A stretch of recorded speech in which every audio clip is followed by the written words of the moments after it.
આ તો જુઓ ટીરા શું કરી રહી છે।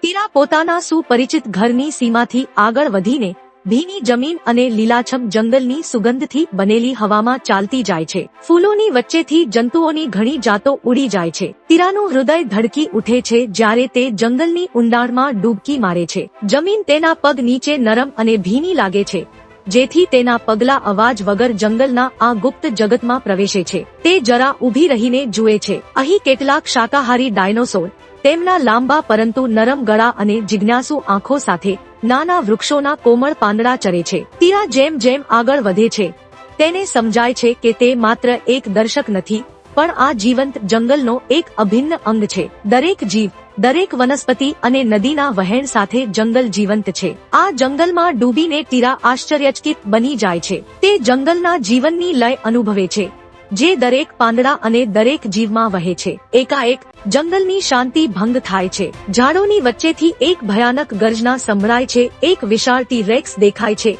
ભૂખ્યા નેત્રો સાથે ટીરા તરફ ધસી આવે છે। ટીરાનું હૃદય ધડકી ઉઠે છે।